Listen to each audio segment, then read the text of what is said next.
Hey guys, feeling good. Dude, I'm sorry. I recorded 5 journals today, I'm pretty sure.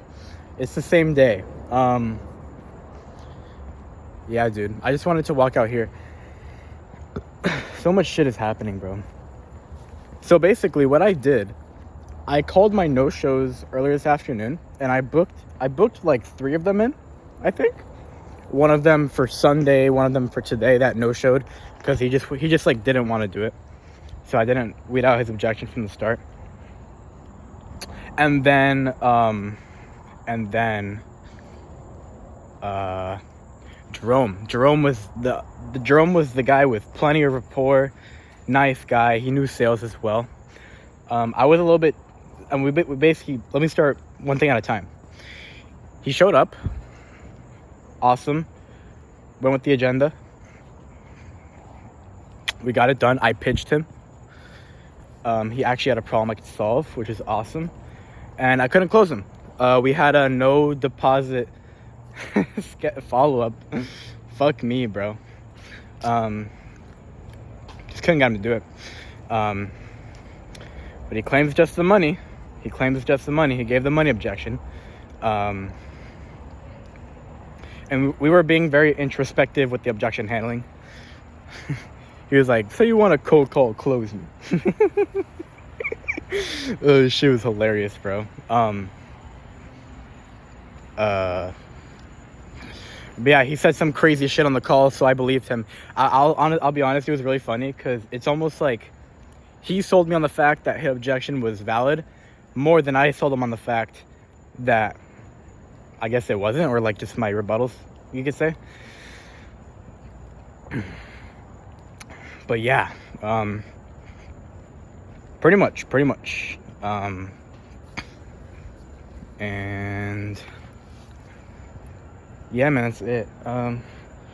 If it was an actual objection, like if it was the case where I dropped the price and he thought it was way too much and he just wanted to do that to be nice, I will be very disappointed because that means I have quite a bit of way to go with sales.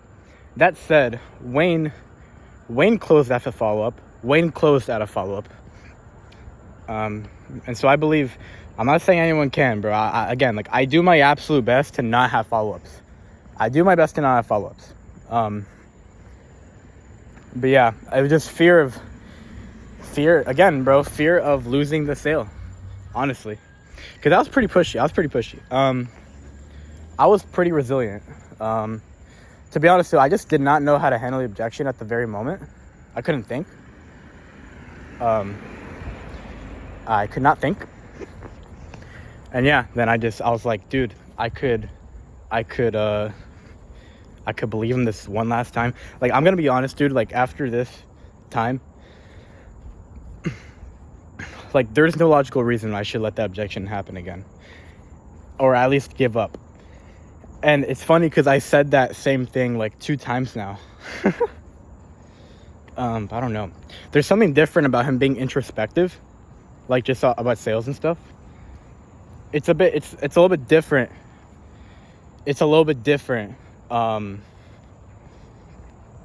When you have someone like that compared to someone who's like literally just like looking at the sales process head on and they're not really aware. When they say that, you know, it's different. I don't know, making all these excuses. Anyways, I feel really good, bro, because it was a decent call. I would say I actually did the process pretty well. He was rambling a bunch.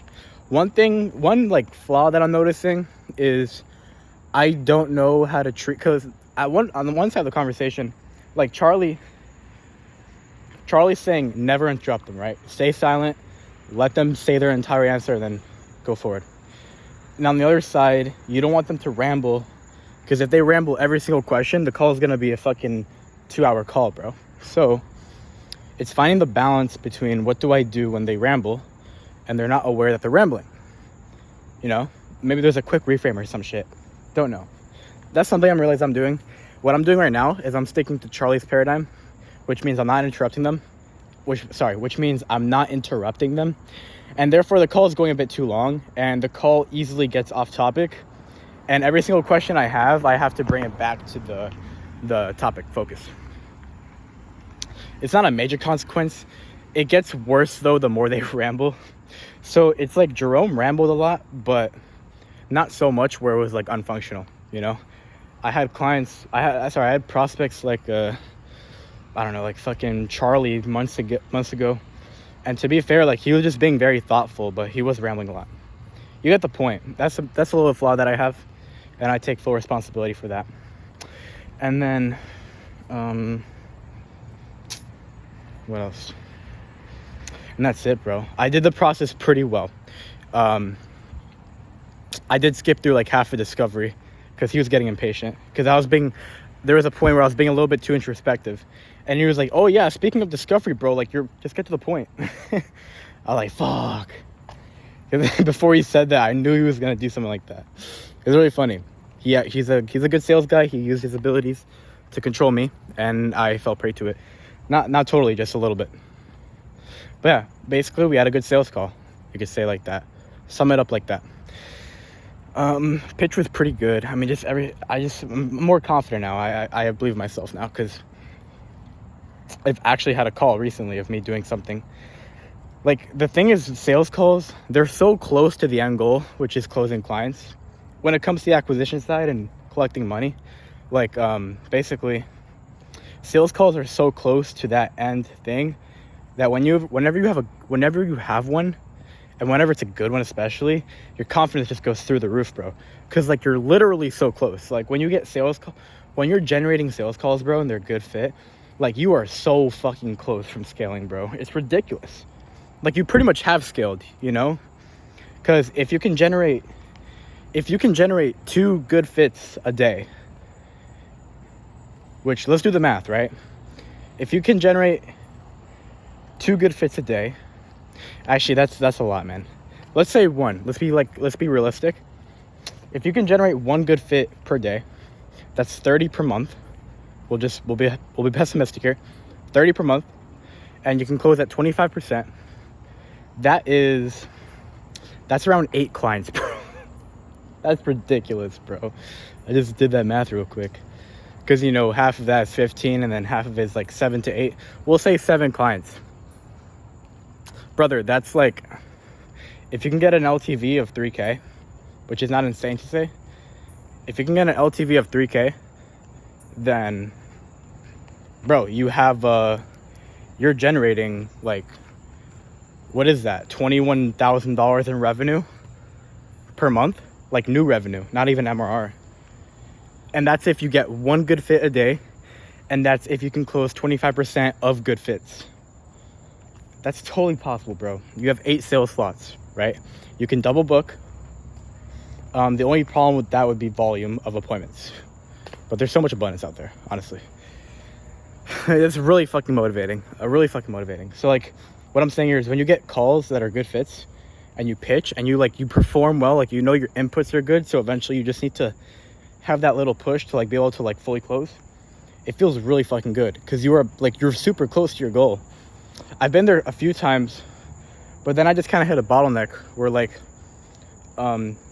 you know, I had a bottleneck in either show rate or volume or just the calls being decent. Because I've gotten to the point of getting some sales calls, like, consistently sometimes. And now that I think about it, like, the macro is just that throughout the last 2 years, there's only been a few times where I worked consistently for, like, multiple months. Number 1, because of strike. Number 2, just because I'm learning, and working really hard for long periods of time requires a lot of skill mentally. Like, just managing yourself and your brain. Like, just managing your brain, you could say. And then number 3 is just, like, random vacation, because I still live with my parents. So, yeah. Yeah, dude. Fucking hell. I'm really excited, man. So, keeping our eye on the goal. We need to just make a more specific game plan that I can commit to more. Way more.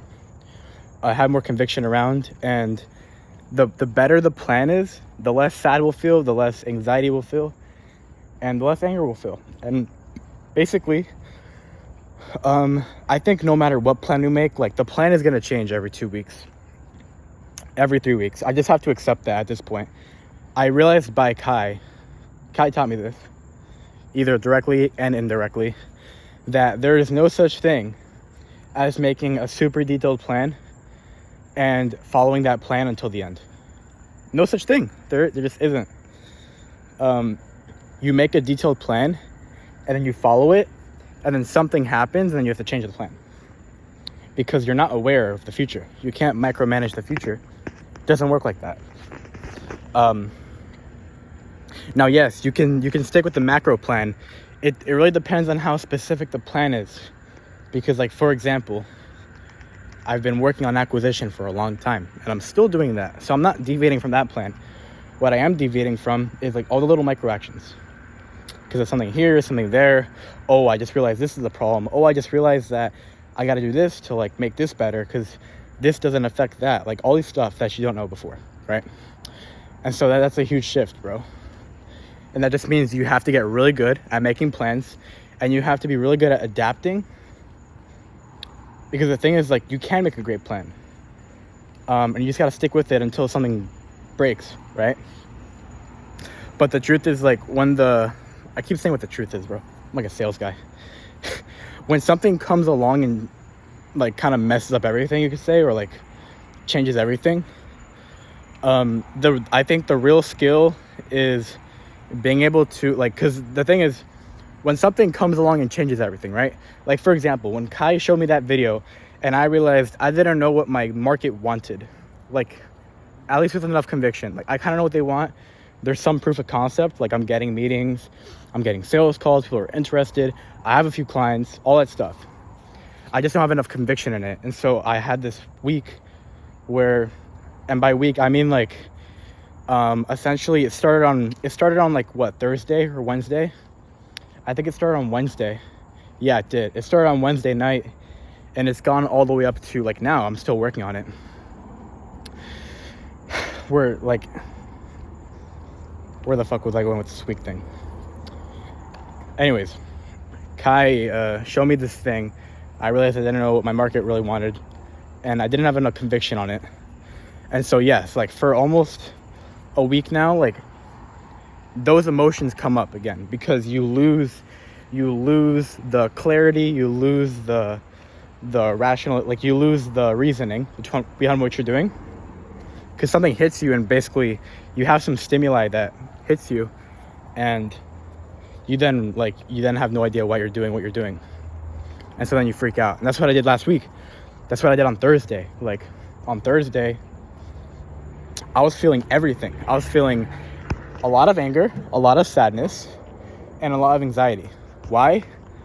Because I was angry because I had no idea why I was even doing this niche, and why I didn't give up yet, and why I was doing something that quote unquote wasn't serving me. That's what I believed in.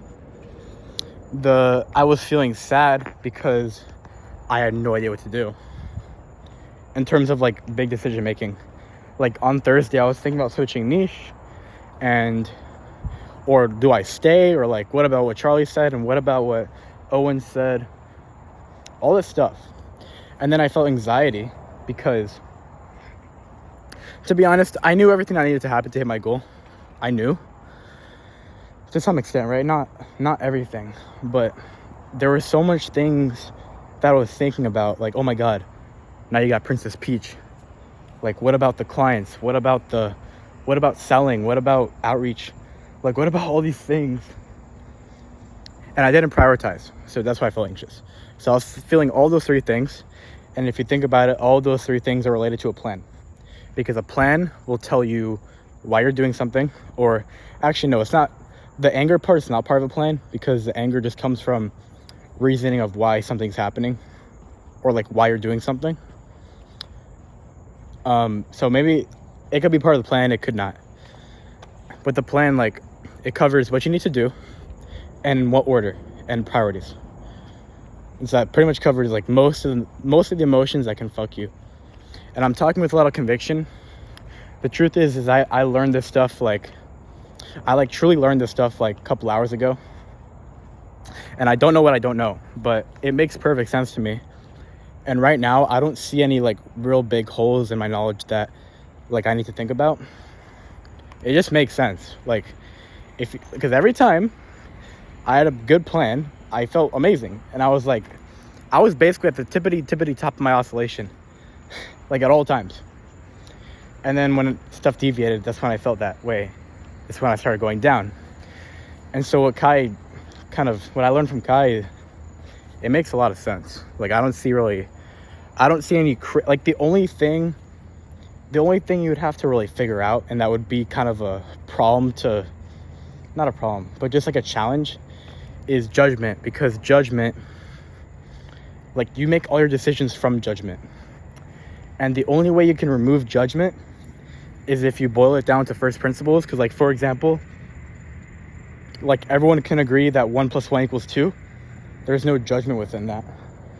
But with things that are more complicated, like, for example, Kai had a video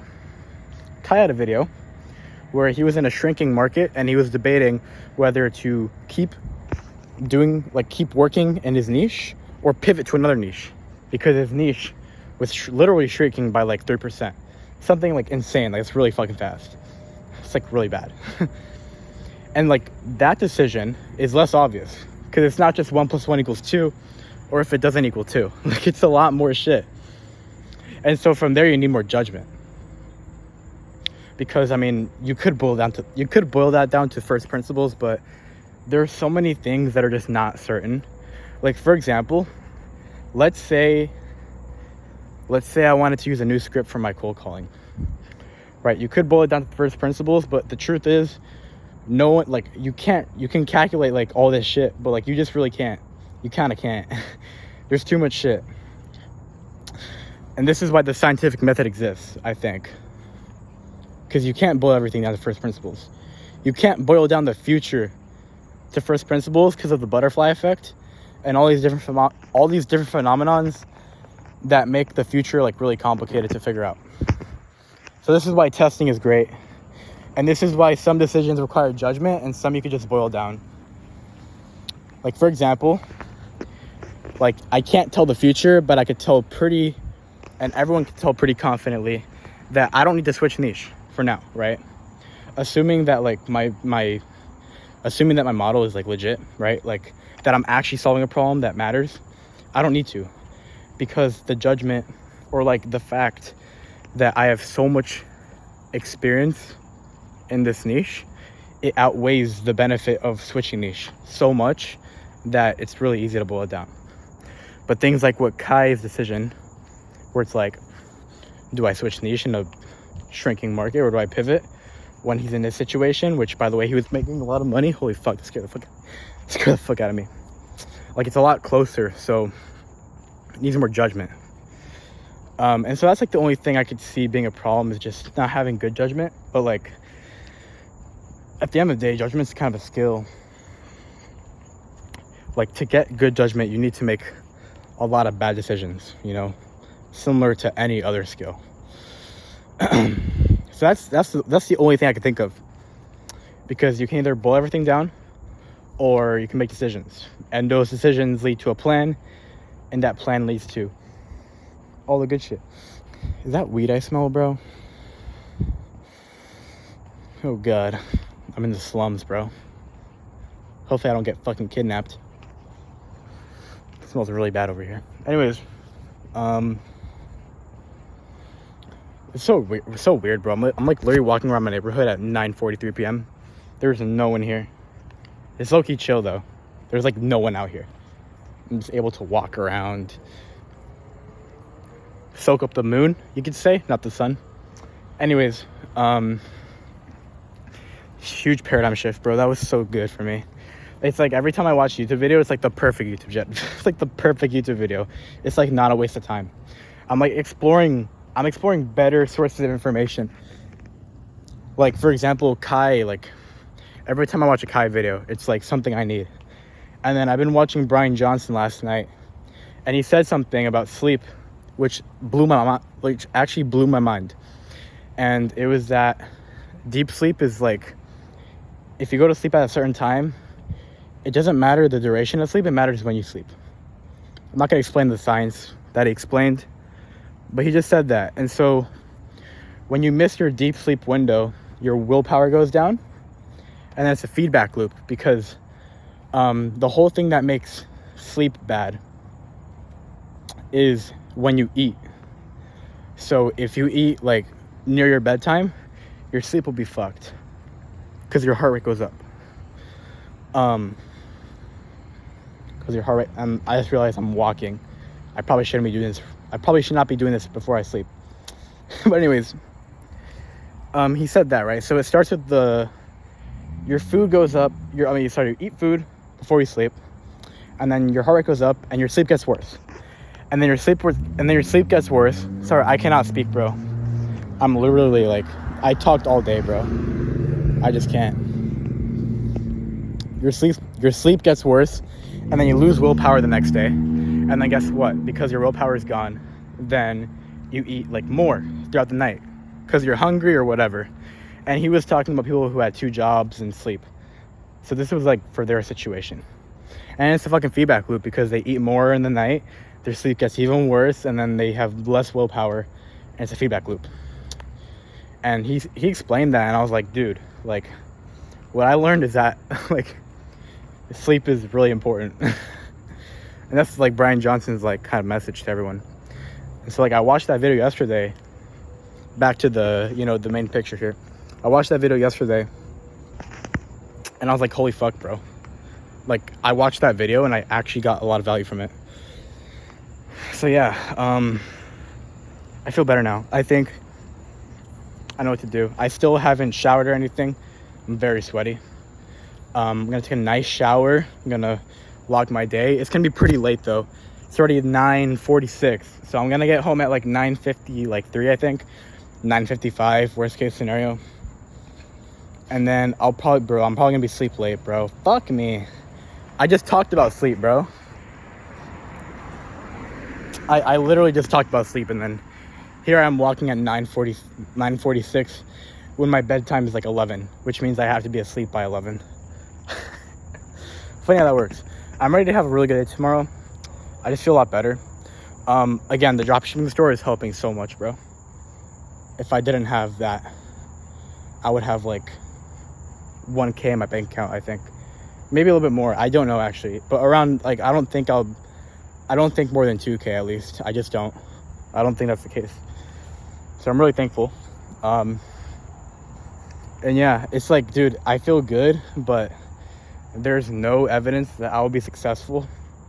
And the only reason is because I know what to do now. Like, isn't that crazy? And that's how I felt last year too. Last year, I've been working for, about 6-7 months. Or even like 8. I think a bit more actually. Like, I don't know, like 8 months-ish. And I was making like no money. And I felt good still because I knew what to do. And I just did it every day. Because I was so new that, like, because you're new, like, you haven't done a lot of shit. And therefore, like, you're aware of, like, the next 20 steps, right? And I've kind of got there. I kind of got to that point where I've done the next 20 steps. And now it's, like, just, like, figuring shit out that I haven't thought of before. Yeah. Which basically entails LTV. And making the no-shows better for once and all. Because I had this no-show problem for, like, more than a year, bro. Like, it's really bad. Like, basically since I started. So I'm figuring that out. Trying new offer. I'm doing some proper research now. Because the benefit is I've done so many sales calls. So I have, like, real data now. I have real data. And I can make a good judgment. I can make a way better judgment than before. Before, I was literally just using my knowledge. Like, actually. It was insane. Like, not actually real data. So yeah, I feel good. Dude, I need to upload these journals. The good thing though is that YouTube has unlimited bandwidth. You can upload however much you want, and I can upload every one of these videos, and these are all gonna be up when I'm rich. Like Andrew Tate said. What did he say, bro? He said, what was it? Shut up, I'm getting rich. I forgot. It was really funny though. It was really funny. I forgot. It was like something. I'm getting rich. I'm going crazy. I'm going insane. What else do I want to talk about? Nah, man, let's talk about the plan. Dude, I have like a bad stuttering problem. I stuttered a lot on my sales call like this night. When I was like saying something that kind of racked my nerves, I would just stutter like 3 times, and I laughed it off, and he would laugh too because he was in sales. He was in sales, bro. Really funny when you stutter in a call. I just taken myself less seriously, and it actually helps with rapport and transparency, and it actually makes your conversation more effective, because when you take yourself so seriously, then whenever you make a little mistake, it looks like you're just like a phony. In my opinion, that could be such a bad belief. I don't know. But yeah, so I do have to map out my plan, which I also learned today, that learning how to map out the plan is also the plan. That's a cool little advice. And that makes me feel really comfortable, because now I feel so free to just like map out a plan for making my plan and then making the plan. Because I'm bad at making plans. Because there's like, I'm really good at thinking, obviously, and I think I have a lot of good ideas to making my plan as good as possible. For example, the plan is to change the offer, but I know like 3 good things to do to make sure that I have the right knowledge to change the offer. Because to make an offer is just to have knowledge. That's all it is, bro. Like, knowledge is power, like what Charlie said. It truly is. So yeah, we're gonna make the plan the best as possible. We're gonna execute. I feel really good. Dude, I'm serious though. Tomorrow, if our phone goes to spam, like as much as it did yesterday, today, then I'm already thinking about tomorrow. Holy shit. As much as it did today, then we might try high level or something else. Something else other than my personal phone. We'll see. Alright, I'll see you guys later. I gotta do my night routine. Not go to sleep at 12 a.m. again. Actually, I didn't even go to sleep at 12 a.m. yesterday, so. Alright, goodbye though. See ya.